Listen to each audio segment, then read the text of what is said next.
In this video, we're going to talk about stockout days and how SoStock can calculate and filter out stockouts from your forecast.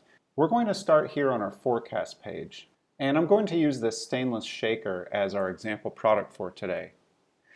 This product has some decent velocity. We're currently looking at just the last couple of weeks. This product is currently running out of stock, so we're not looking at the last 2 days of velocity. But we're going to go ahead and click into this product by clicking over here or over here to open up some of the forecast options. The first thing we're going to see, of course, is a sales graph. You can clearly see here the stockout periods. So there's definitely been a couple of stockouts for this product.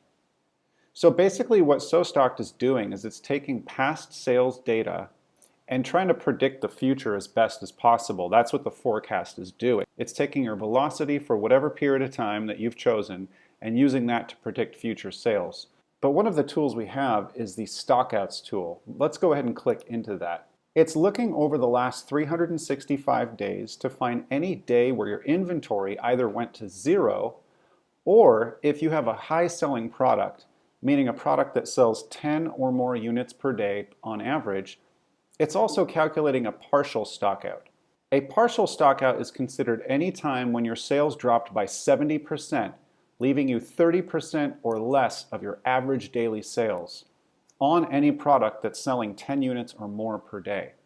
If you have a product that sells 8 or 9 or 5 or 3 units per day on average, partial stockouts will not be calculated, and SoStock is only looking at days when your inventory actually went to zero.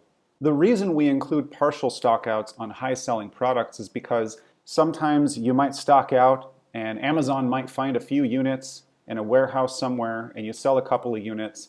And if we calculated that back into your forecast, that one day of 6 units would throw off your entire forecast. So we're going to count that as a partial stockout. Let's look at a real example. Let's look at the last few days of June and compare it to this year's forecast. So this is last year in June. You can see that from the 27th through the 30th, we were stocked out or partially stocked out. So currently on this product, we're using an adjusted velocity, which is looking at this period of time. Let's go ahead and click into the velocity, and let's go ahead and switch over to last year's sales. Now what the forecast is doing is it's looking over 365 days of last year's sales, and any day there was a stockout will be marked with an asterisk if we have the stockouts tool turned on. If the stockout tool is off, it'll show up as a 0 sales day. Let's go turn the stockouts tool on and I'll show you what it looks like.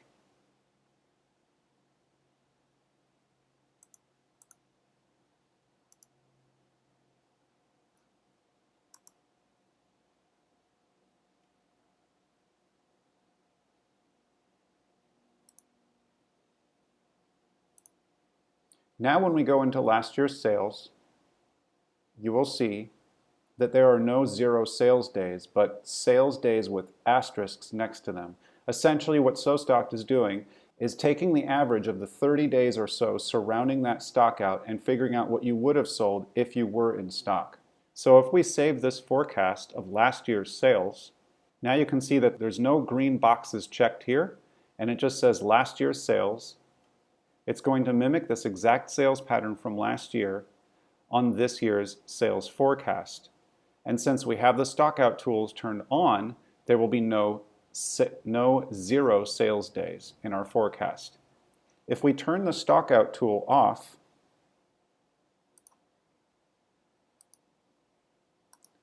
look what happens to our forecast. Once we're back in stock, we have stockouts showing up in our forecast because this is what actually happened last year. So that's how the stockout tool works. I hope you found this helpful.